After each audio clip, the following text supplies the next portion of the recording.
And then Prabhupada spoke. And when he spoke, he said, the supreme absolute truth is a person.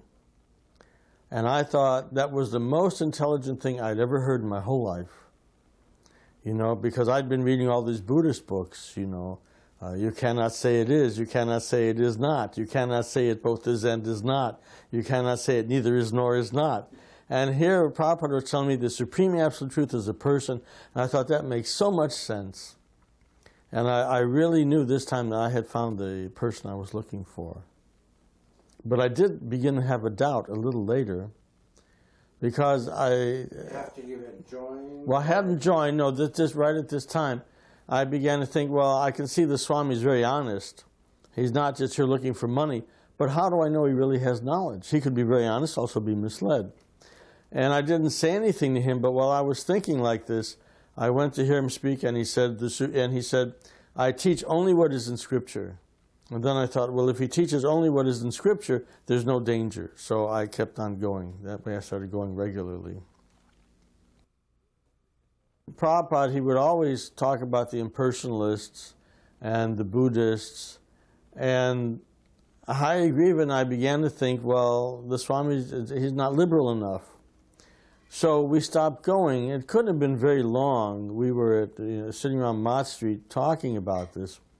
And suddenly Kirtanananda came in, and he said, I've decided to leave the Swami. I don't like what's going on. So I said, well, we've been talking about that too. And he said, you fools, do you think I could leave the Swami? So we had been tricked. So he insisted that we go see Prabhupada and talk to Prabhupada. So we went to see Prabhupada, and Prabhupada said that you should not think that you cannot discuss things with me if you have some doubt. And I said, well, we don't like these things you're saying about the Buddhists and Sri Ramakrishna. So Prabhupada said, okay, I will explain. He said, I have never criticized Lord Buddha. In fact, I have always called him Lord Buddha. But his followers eat meat, and they don't believe in God, and they don't believe in the soul. They are atheists. He said, you show me anywhere in the Buddhist scriptures where it talks about God or talks about the soul. He said, and as for Ramakrishna, I have always said, and I will always say, that he was nothing but a crazy priest. And he said, Ramakrishna said that you could worship Kali or worship Krishna, and it's the same. And I do remember that reading his books. And he said, but Krishna says if you worship the demigods, you go to the demigods, and if you worship me, you come to me. So he contradicted Krishna. He said, that's like, say, buying a ticket to Chicago and trying to get to Los Angeles, you know.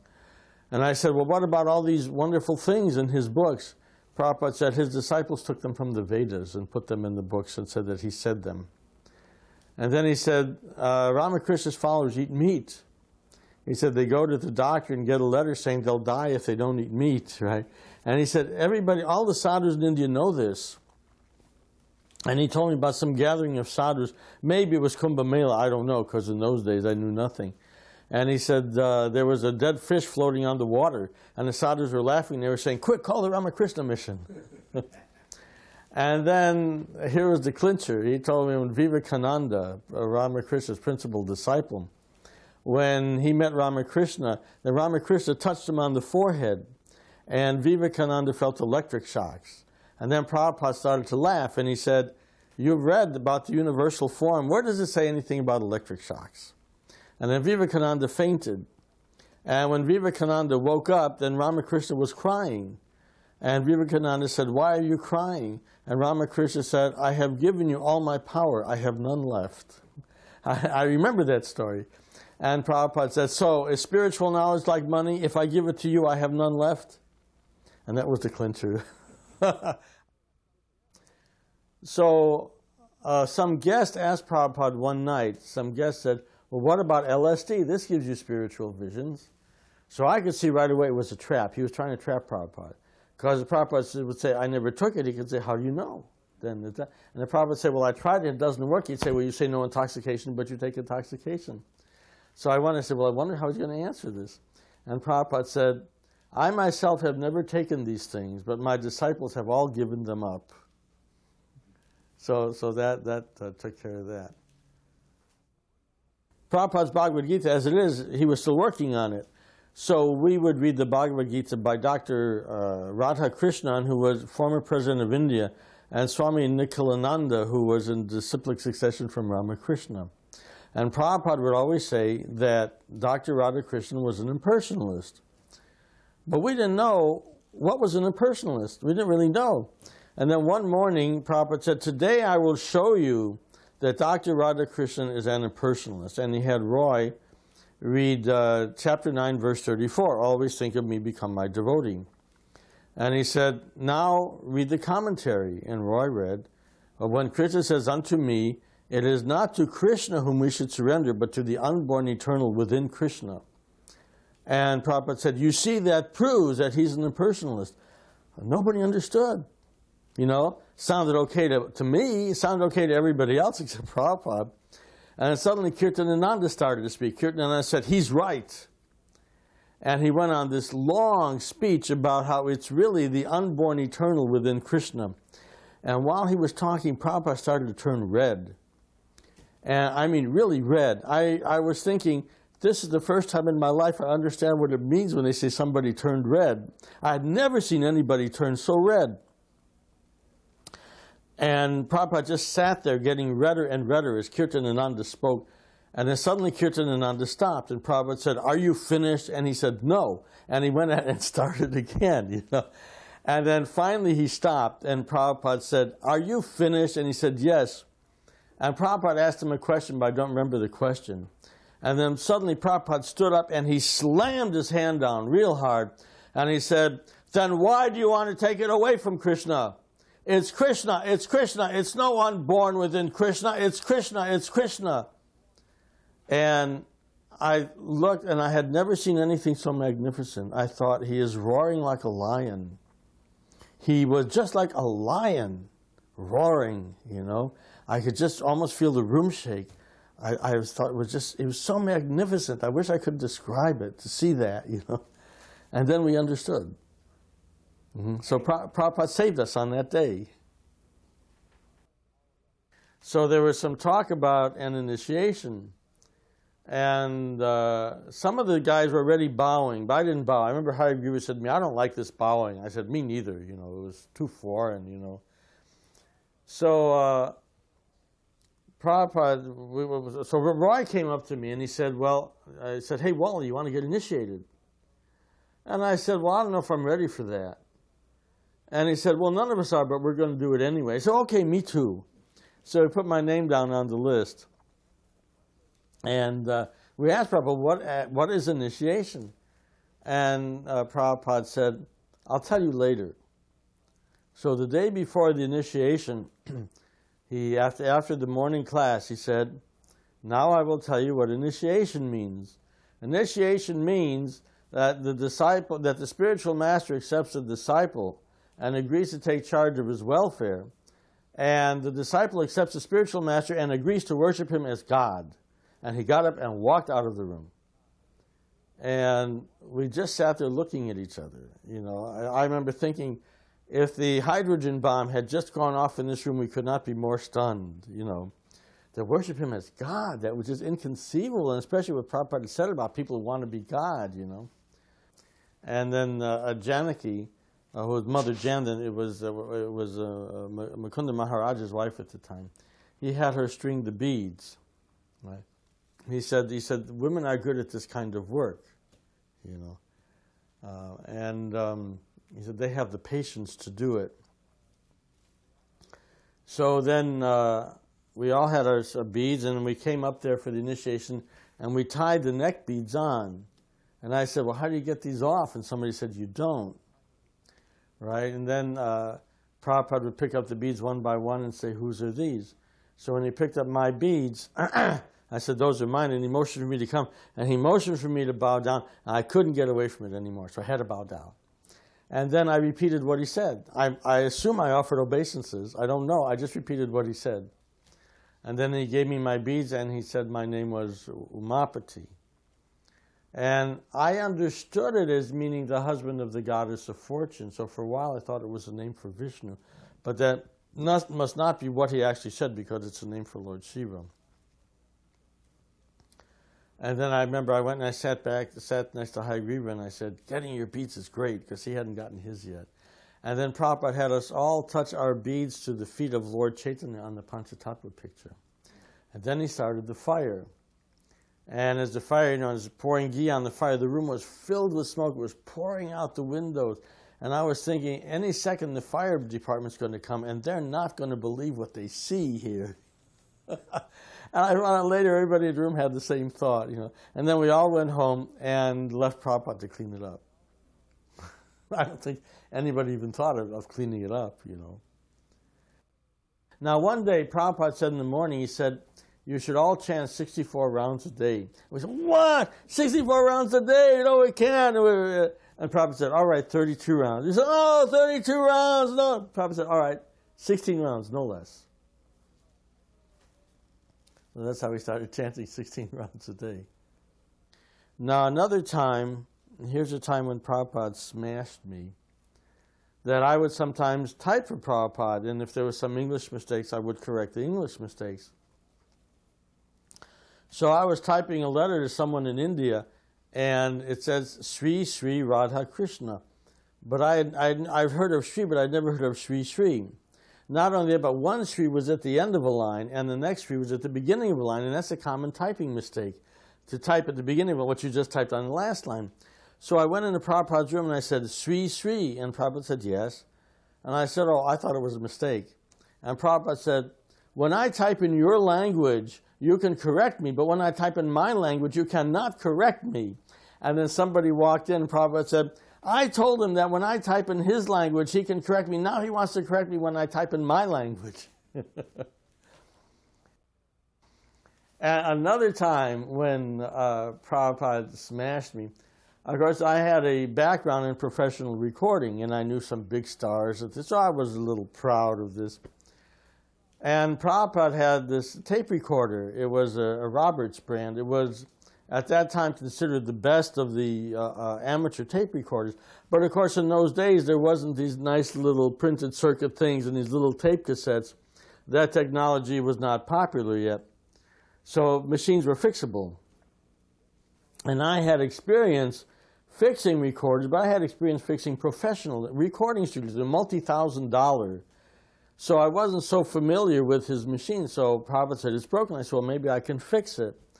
So I went and I looked at it and I said, well, what does this do? And Prabhupada said, you cannot fix it. You have to ask me, what does this do? How can you fix it? And somebody walked in the room and Prabhupada said, he wants to fix my tape recorder, but he has to ask me, what does this do? He cannot fix it. I was just burning with humiliation. After a certain time, this was after I was initiated, then I blooped. I was the second bloop in the movement, right? My distinction, I was one of the first people to cause Prabhupada great pain and suffering, right? But the devotees would have to come and get me because Prabhupada's electronic equipment was always breaking down, and I was the only one who knew how to fix it. So they would have to come and get me. So I remember one time they got me, something was broken. And I was talking to Kirtanananda, and I think this was when I had my first Gulabjaman. I don't remember if this was the first time I saw Jagannath, Baladev, and Subhadra. Anyway, Kirtanananda and I were talking, and Prabhupada came into the room, and he walked right up to me, and he said, even if you don't want to be one of us, you must associate with us. You cannot get away from us. So Prabhupada was always very concerned. I'll tell you a story how concerned Prabhupada was. There was a boy who turned up that I didn't know. He started coming again, but some of the boys who had been with Prabhupada earlier knew him. He seemed like just an ordinary guy, somebody from the Lower East Side.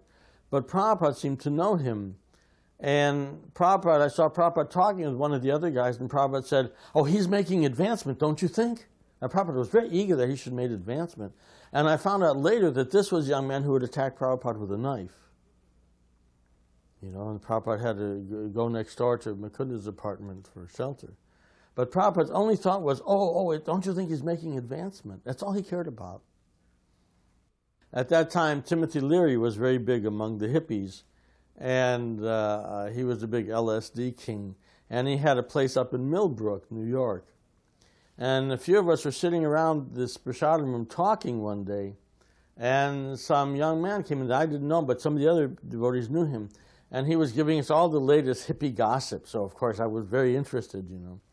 And then he said, well, so-and-so just came back from Millbrook, and they had the wildest party up there. So immediately I was all ears. I want to hear about this wild party.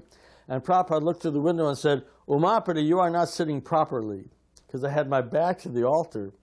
So I had to turn around and face the altar, and I couldn't hear anything that was said. The whole thing was blocked. Hayagriva and I were looking at the dust cover of the Srimad Bhagavatam that Prabhupada had brought from India, you know, the material and spiritual world. And there's the big lotus, and then there's all these bubbles. So we were looking at that, and there was one bubble we both liked. We said, wow, this is nice. Yeah, far out, man. Yeah, that's where I want to go. Yeah, boy, that really looks great, you know. So we said, yeah, we decided this is where we wanted to go. So he was on his way to the temple. I had something else to do. So I said, ask the Swami what that bubble is. Then that afternoon I came back. I said, did you ask the Swami what that bubble is? He said, yeah. He said, it's the material world. Now, another time, I was in Prabhupada's room typing, and Prabhupada was doing something, so we weren't speaking. And it was a cloudy day. It was all gray. And suddenly the sun came out, and suddenly the room was filled with light. And Prabhupada said, when the spiritual sun comes out, it is like that. Sometimes he could chastise you. I mean, when Prabhupada would yell at you, your life air would leave your body. There was one time in Bundaben in 76 or 77. I stayed over that winter. And I was dressing the small Radha Krishna deities. And then as soon as that was done, I would go and prepare the Vyasasan for Srila Prabhupada's Guru Puja. So I didn't know at the time, and nobody ever told me that you shouldn't be completely bare-chested. All these devotees, nobody ever told me. I thought this is what you were supposed to do. So one day I was getting the altar ready, and I was going to do the arti that day. And Prabhupada came and he said to me, you should have something around your shoulders. So somebody gave me something. So I thought, well, this is because I'm going to do the arti. I got to wear something. So I did the arti. But the next day, I wasn't going to do the arti, so I didn't bother putting anything on. And when Prabhupada came in, he said, I told you, you should always have a wrapper. You should listen and learn. And it took me days to recover from that. When Prabhupada would do that to you, your life air would leave your body, you know. It took me a long time to recover, to get my composure back. But still, I see this now as being very mild, you know. I see this as being very mild and compassionate, you know. Prabhupada's house in Bundaben was a little different than it is now. Now there's a store when you go in, but there used to be just like a little entranceway, and then there was a double door that led into Prabhupada's living room. And Harikesh Maharaj was Prabhupada's secretary, and he was sitting in a little vestibule typing. And I was there talking to him one day, and Palika came. So Harikesh told her, Palika, I want you to tell me everything that's going on. So she gave him all, you know, all the things that were going on in Vrindavan that shouldn't be going on in Vrindavan, you know, this one and that one and this one and that one. And then she left, and Harikesh looked through the crack and between the two doors, and he saw Prabhupada walking away. He said, oh no, he said, Prabhupada heard everything. And the next day, Prabhupada gave class. He said, if you have illicit sex in Vrindavan, you will take birth as a monkey in Vrindavan. So that is Krishna's mercy because you have taken shelter of Vrindavan. He said, but stop this monkey business. Another time in Vrindavan, Prabhupada was complaining that he said, you're offering the deities rotten flowers. And the flowers looked okay to us. Prabhupada said, you know, if you offer the deities rotten flowers, they will not say anything, but your life will be spoiled. And he talked about this many, many times, you know. And then one time they gave Prabhupada a garland that was bigger than the garland on Krishna, and Prabhupada made them exchange. They said, you cannot give me a garland that is bigger than the garland on Krishna. Another time I came to fix Prabhupada's equipment, And when it was fixed, somebody put on a record of Ravi Shankar. And when the music came on, then Prabhupada started to smile.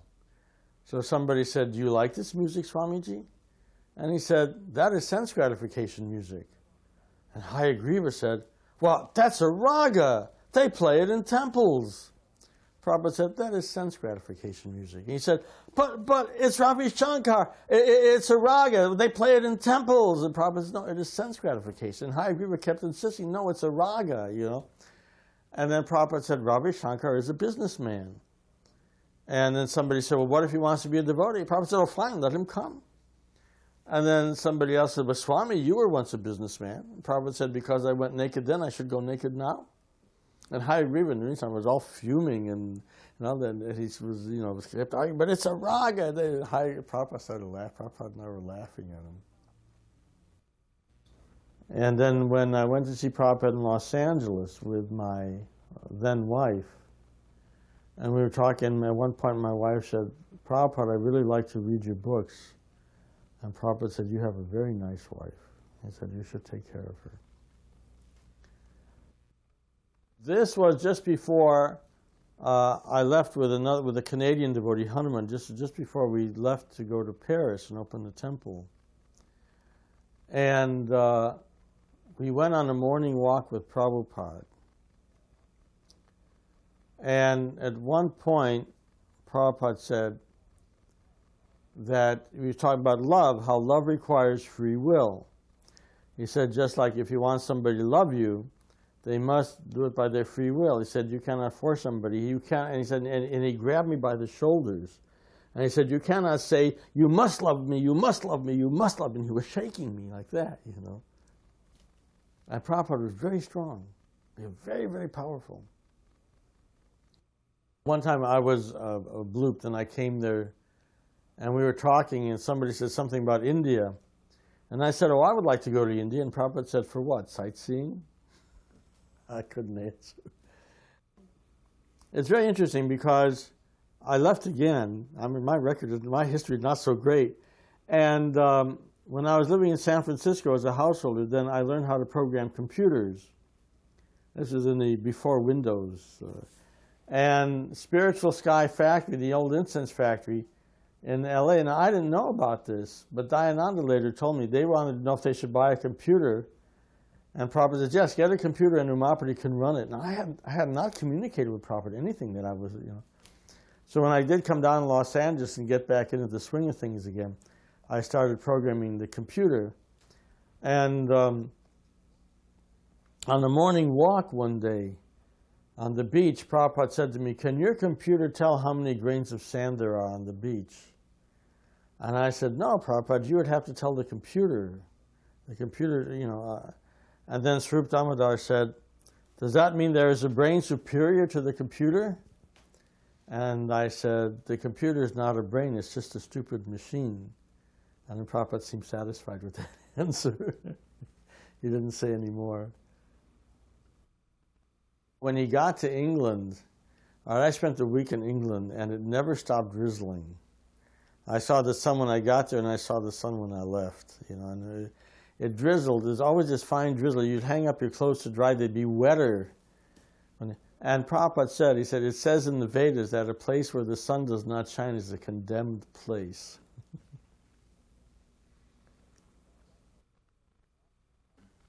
And often when Prabhupada would talk about his spiritual master, he would start to cry. And one time on Bhakti Siddhanta Saraswati Thakur's appearance day, I watched Prabhupada do arti, and you really felt he was offering it to a spiritual master. You could just feel he was really offering it. There was something about just the way he stood or the way he moved his arms, but you could really see he really meant it, that he was offering this to a spiritual master.